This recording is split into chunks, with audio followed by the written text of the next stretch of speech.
Frères et sœurs dans le Christ, j'ai envie d'ajouter, chers amis,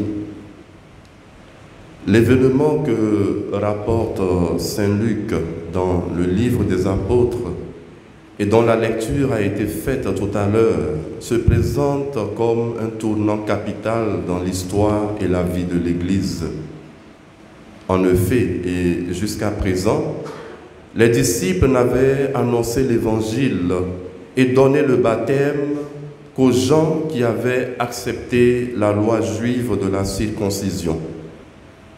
Corneille, centurion de l'armée romaine, qui vint à la rencontre de Pierre, se jetant à ses pieds et se prosternant devant lui, est le premier païen qui entend la bonne nouvelle.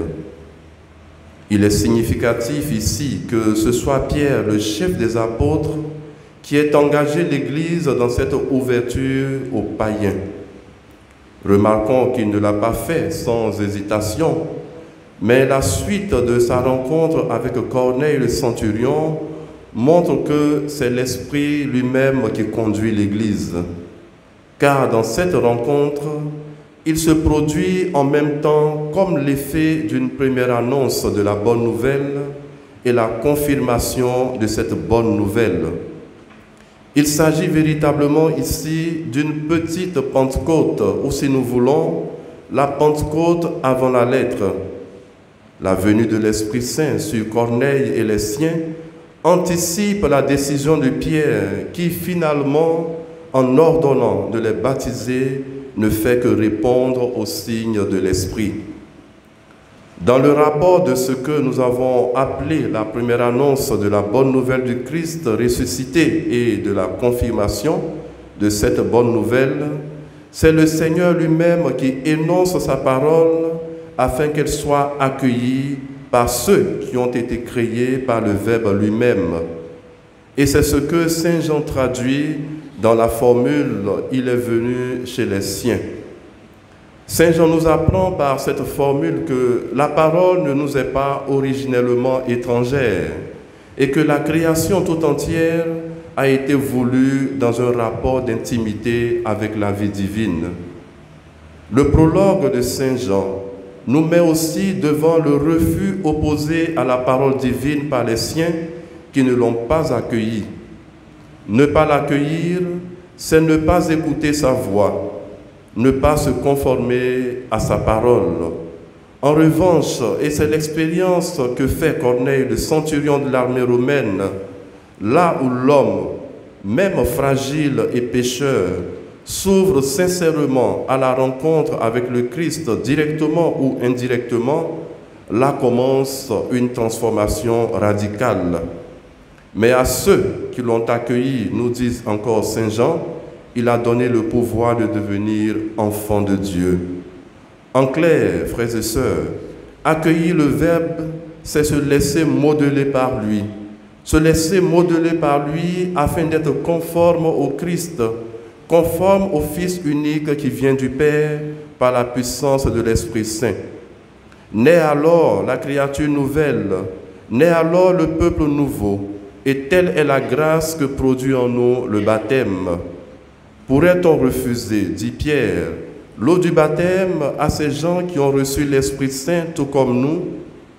Le sacrement du baptême, nous le savons, tout en nous ouvrant les portes de l'Église, nous rend participants de la vie divine, tout en nous initiant à la vie divine. Devenu par là une nouvelle créature, il nous rend capables de nous approprier le langage de Dieu et de comprendre que c'est Dieu, le premier, comme le dit Saint Jean dans la deuxième lecture, qui nous a aimés. Saint Jean, en fait, n'écrit pas que l'amour, c'est Dieu. Il ne sacralise pas non plus les liens d'affection, de fraternité ou de solidarité qui unissent les hommes. Pour lui, Dieu est amour, tout simplement, parce qu'il s'est montré tel tout au long de l'histoire. Comprenons par là que ce sont tous les gestes d'amour gratuits de Dieu pour son peuple et le plus grand de tous, le don de son Fils, qui manifeste et révèle ce qu'est Dieu. Voici précisément à quoi Jean le reconnaît. L'amour de Dieu a précédé le nôtre L'amour de Dieu a fait naître le nôtre. L'amour de Dieu, en nous pardonnant en Jésus-Christ, nous a rendus capables de répondre aux siens. Dès lors, il n'y a de connaissance de Dieu et de vie avec lui que si l'homme, à son tour, manifeste un même amour gratuit à ses frères et à ses sœurs. Le sacrement du baptême, nous l'avons dit plus haut, en tant que le premier parmi les sacrements de l'initiation chrétienne, en plus de nous initier à la vie de Dieu, nous initie à l'amitié de Jésus, lequel fonde toute vraie et sincère amitié. Dans l'Évangile, Jésus nous apprend que nous sommes ses amis pour 3 raisons principales. Nous sommes ses amis parce qu'il a donné sa vie pour nous. Nous sommes ses amis parce qu'il nous a introduits dans le secret du projet de Dieu sur le monde. Nous sommes ses amis parce qu'il nous a choisis tout simplement. Cette amitié ne doit rien à nos mérites. Oui, frères et sœurs, cette amitié de Jésus ne doit rien à nos mérites. Elle est le fait du grand amour du Christ pour les hommes. Pourtant, on ne saurait se prévaloir de cette amitié sans en vivre les exigences, c'est-à-dire sans demeurer fidèle au commandement du Père et sans accomplir la mission pour laquelle le Christ nous envoie dans le monde.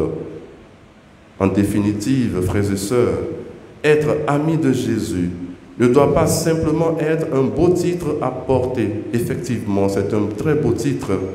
Être ami de Jésus ne doit pas être simplement un beau titre, mais doit être la raison de vivre du chrétien, la raison qui oriente toute sa vie et fonde toutes ses actions.